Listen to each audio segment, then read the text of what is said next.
श्री असदुद्दीन ओवैसी जी।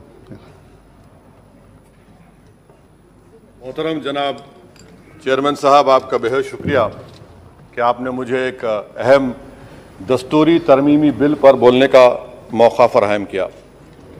मोहतरम चेयरमैन साहब, मैं आपकी जानिब से बरसर इख्तिदार जमात को मुबारकबाद देना चाहता हूँ कि आज उन्होंने जो दस्तूरी तरमीमी बिल को लाया है, आप शाबानों के उस कानून के लाने के नक्श कदम पर चल रहे हैं।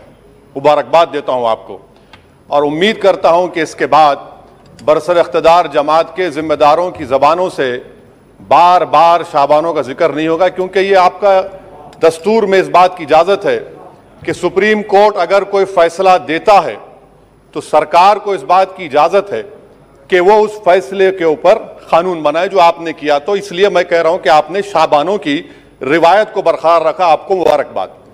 दूसरी बात यह है जनाब चेयरमैन साहब के बड़ी बड़ी बातें हुई कि ओबीसीज के लिए सरकार है। मैं इसको डिस्पेल करता हूं, एक्सपोज करता हूं। ये सरकार ओबीसीज के लिए नहीं है। क्यों नहीं है?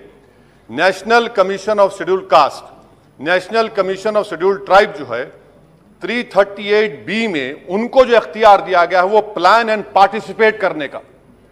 आप ओबीसी में एनसीबीसी कहने के खाली एडवाइस करना, यहां पर प्लान और पार्टिसिपेट है ही नहीं।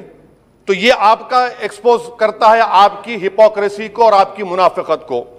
दूसरी बात यह है कि रोहिणी कमीशन ने कहा कि 10% ओबीसी 50% रिजर्वेशन को हासिल कर रहे हैं और 20% जाते हैं, इनको कुछ नहीं मिल रहा है। तो सब कैटेगराइजेशन क्यों नहीं कर रहे आप?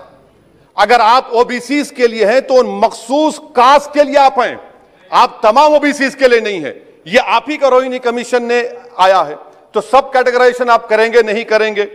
तीसरी बात यह है कि सर ये कैसा बात है कि अगर रियासत तेलंगाना में जो मुसलमानों की बैकवर्ड कास्ट हैं उनको रिजर्वेशन मिलता है मगर सेंट्रल लिस्ट में उसका जिक्र नहीं होता।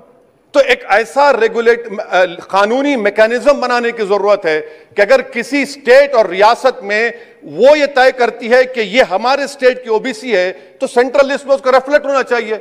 मिसाल के तौर पर बिहार में सुरजापुरी जात का जिक्र ही नहीं है सेंट्रल लिस्ट में, तो इसका हुकूमत करेगी नहीं करेगी। चौथी बात यह है कि आप क्यों डर रहे हैं? नरेंद्र मोदी की सरकार क्यों डर रही है? 50% को क्रॉस करिए ना।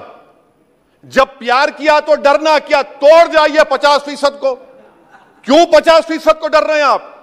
जो 50% है उनको 27%, जो 20% है उनको 50%।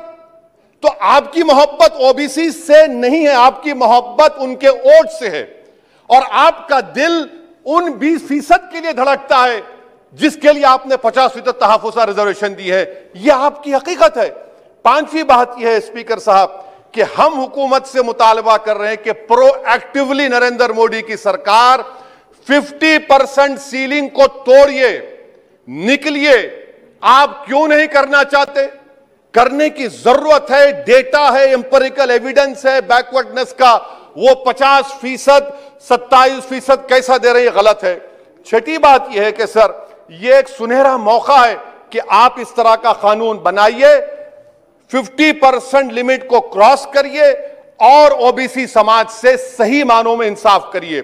सर एक और बात, आज ही के दिन 1950 10 अगस्त को प्रेसिडेंशियल ऑर्डर हमने निकाला था, बड़ा तारीखी दिन था जिसमें हमने शेड्यूल्ड कास्ट को रिजर्वेशन दिया। मेरा हुकूमत से मुतालबा है, मैंने कांग्रेस की हुकूमत थी वहां बैठता था मैं, आज यहां बैठकर भी तीसरी मर्तबा कह रहा हूं कि 1950 का प्रेसिडेंशियल ऑर्डर रिलीजन के बुनियाद पर बनाया गया, जो राइट टू इक्वालिटी के खिलाफ है, जो राइट टू इक्वालिटी के खिलाफ है। एक सुनहरा मौका आपके पास आया है कि उसको रिलीजन न्यूट्रल करिए। जब शेड्यूल्ड कास्ट में हिंदू, बौद्ध और सिख आ सकते हैं तो दलित मुसलमान